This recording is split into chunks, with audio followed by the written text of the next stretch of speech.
OTAs and spring practice mini camps have wrapped up, and the Eagles are now in no man's land. We're waiting in the dead zone for training camp to begin. So let's evaluate the 20 winners from the spring practices and look at how they have found themselves at the precipice and check in with a stock report. What's up, it's your boy Cintron coming at you with another analysis video to keep you not that's my real name. 20 winners from Eagles spring practices. Stock report from OTAs and Minicamp. So some of the winners, some of these are going to be debatable, but roll with me. Isaiah Rodgers, a big winner because he came over by way of free agency. He was cut. Colts let him go. Don't know what they were thinking. Looking at him, he looks sudden, sharp, twitchy. All the things you would want from a top corner, number one or number two. He could be either one. I'm happy to see him on the roster. The guy looks sudden. He looks ready to go. He doesn't look like he took a year off at all. And he's been sticking in coverage. He's been, tight. He's challenged. And it looks like he's going to undercut a lot of underneath routes, man. A perfect zone corner. And a guy who seemingly perfectly fits into Vic Fangio's scheme here. So, like I said, don't know what they were thinking in Indianapolis. They didn't even have to, address him. They could just let him be suspended and come back, reapply. But their loss sure as hell is our gain. All right, Keely Ringo hasn't even turned 22 yet, and he's younger than Quinyon Mitchell, so it's crazy. And what he's shown thus far, give him credit. He looked like a struggling player last year. You look at the preseason games, he was struggling to find the ball, and this year he's knocking passes down. So it could be just a year makes a difference. I do have to see the lateral quickness from him because just defending routes downfield, 4.36 speed, that's going to allow you to do a lot. That being said, like I said, I want to see him be able to make some moves on passes coming over the middle, on quick routes, and on routes where receivers have to and try to win early. And he's not in man coverage; he's playing off zone. So we'll see how it goes. But he could be. I think he'll be a reserve for us, a key reserve. And he could be a key player moving forward because we're going to most likely let the guy above Isaiah Rodgers go, as well as Darius Slay. And he could be number 3 and potentially number 2. Quinyon Mitchell was grabbed on the first day at OTAs. Yeah, I agree with that. But then settled in and then, talking smack to AJ Brown. So he's a kid that, highly talented, fast, quick, has size, and already playing in the dime linebacker position. So, a lot to see from him. Could be potentially on the interior. And I wouldn't be opposed as where I was earlier to him sitting on the bench early in the season, or even, most of the duration, and them finding a role for him in other places. Because if Isaiah Rodgers and Darius Slay are starting corners, then, you're in pretty good shape with Quinyon Mitchell, Keely Ringo, and other people waiting in the wings, Cooper DeJean. So, on that note, Cooper DeJean almost picked off Jalen Hurts, and just excellent cluer, smart guy, intelligent guy, using that football IQ to break off of Devonta Smith, his man, and almost pick AJ Brown. But yeah, you love the multiplicity he brings to the defense, being able to challenge for the starting nickel spot. He might actually get it. We'll see in the dog days of training camp. But love what they've added. Double down. Similar to the 2002 draft when we went after Sheldon Brown in the second round, and then Lito Shepherd in the first. You gotta love it. And yeah, man, I love his intelligence, the size, speed, punt return ability that he brings to the I was almost said the offense, the special teams, but to the squad regardless. These two young bucks are gonna be challenging for years to come, hopefully.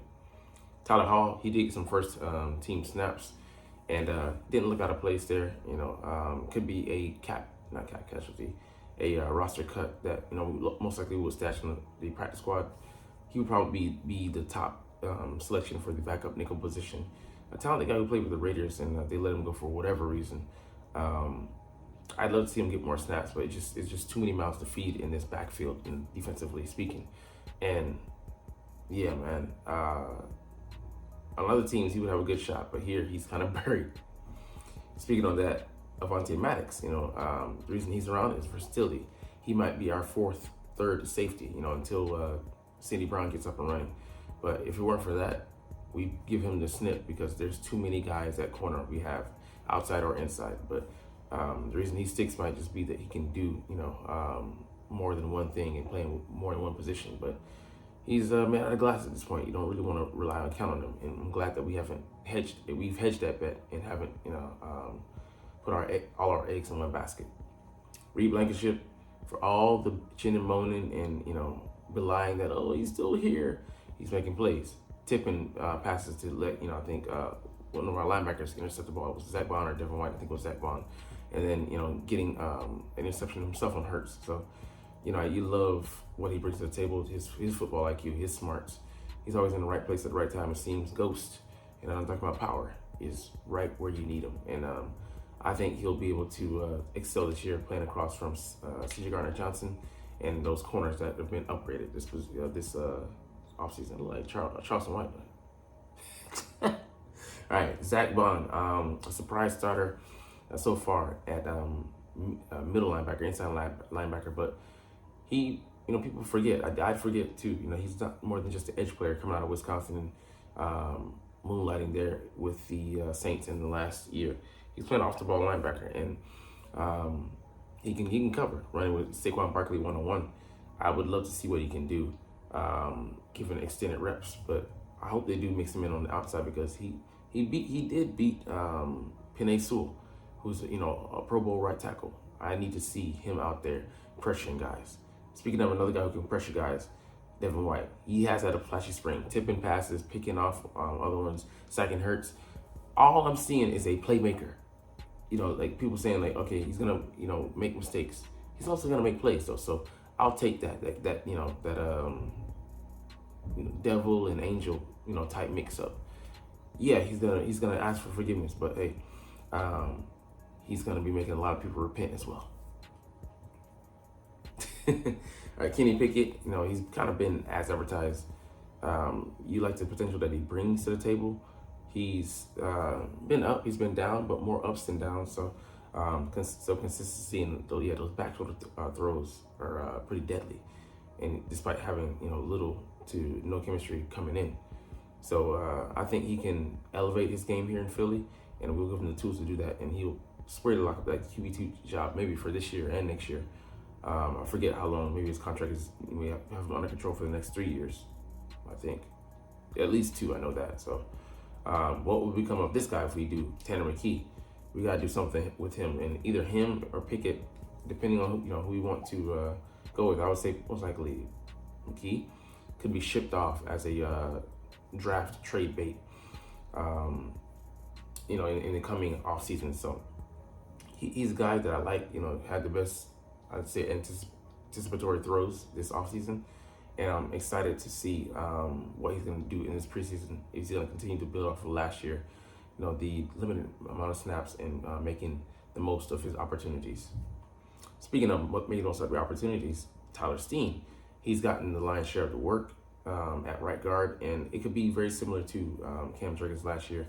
We gave him most of the work, and he went on to be the guy who started there at right guard. And he played decently and had some highlight moments, but for the most part, he was average to steady, somewhere in between. So I like us giving Tyler, that work, and Jeff wants to, see him succeed. So he wants to give him, that the appropriate chances to go out there and prove that he can't get the job done,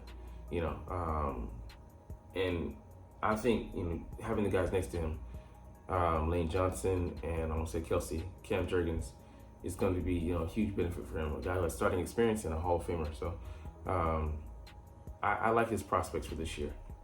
Speaking of prospects, Mekhi Gardner. I keep saying that. Mekhi Becton, the former New York Jets first round pick, he's maybe going to be our sixth man this year, become the new Jack Driscoll, a guy who can fill in at guard and tackle, his natural position. So he's huge, has a huge frame. Started in place of Landon Dickerson when he was out, with the excuse absence from minicamp.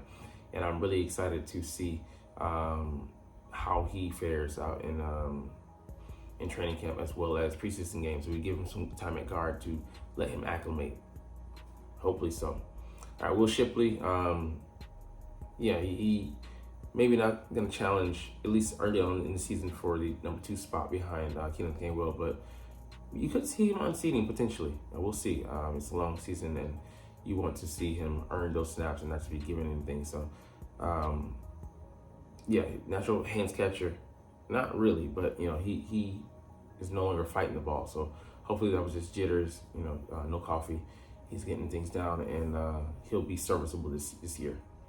Kendall Milton, I just don't see him. I see him as being a practice squad guy. There's no way we keep more than 3 running backs. Grant Calcaterra looked really good. Someone said he caught the most balls in OTAs and spring practices, minicamp this year. So looking good out there. He could challenge for the #2 spot behind Uzoma. We'll see who it is, but like I said, if he can block even a little bit, he could be that guy. And Nate Saran is talking him up. 12 personnel, one running back and 2 receivers, 21 personnel, 2 backs and 1 tight end. I said receiver. I meant to say tight end. And 11 personnel, 1 back and 1 tight end. So, we don't have a true #3 guy at wide receiver. So we could, go with Paris Campbell being that guy, but also that production can come from the tight end spot, especially the #2 tight end. We'll see. Kelly Miller has some nice formation, some trips, some isolation routes and formations for tight ends. So EJ Jenkins, a guy I think was a long shot, the tallest guy. He's shining, getting a little bit of work, looking good, but you don't know what he's going to bring to the table. I think he's a practice squad guy, and push for tight end 3, he'd be fortunate to do that. Paris Campbell, on the other hand, hopefully he wins the job. I think they want him to win. Devontae Parker retired, and he's been the hands-on favorite. And Jalen Hurts is actually targeting him. He's actually looking his way. So that just calls for pause. You're like, Jalen, that's not one of the big 3, right? And I'm talking about One Piece, Naruto, or Bleach. But yeah, I like that. Jalen is trying to get outside of his box, and this is a guy he looks to: speedy, fast, can be on time, keep the offense on schedule. So let's see what he has to bring. What he can do. All right, John Ross, another guy that he was a kind of reclamation project. Ran the fastest 40 time up until this year, and he's been targeted by the #2 quarterback. So good sign when you're the backup's favorite. So I want to see what what he can do, getting himself into shape and really giving it a go at it. At this football thing. Hopefully he sticks here, but maybe this could be the last time. So I think he might make the practice squad, but have an insurance policy for our receivers. And Johnny Wilson, the guy who we should be keeping on the roster, 6'6", 228, skying over Isaiah Rodgers making a catch. Doing what he should do, because he's 6'6" and Isaiah's 5'10", he's giving up so much. So mixed bag, but he's been better than Aeneas Smith. And we'll probably get to on a later date with the negative side of this video. But hey, anyways, you're not even watching though, but it's all good because I love making these videos and I love talking about the stinking freaking Philadelphia Eagles. We'll fly the coop, but hey, as always, it's fly Eagles fly, and let's motherfucking go. Like, comment, share, subscribe Thanks for watching. Check me out at Cintron, Cintron Anime, Cintron Life, or Cintron Laughs, or other social media.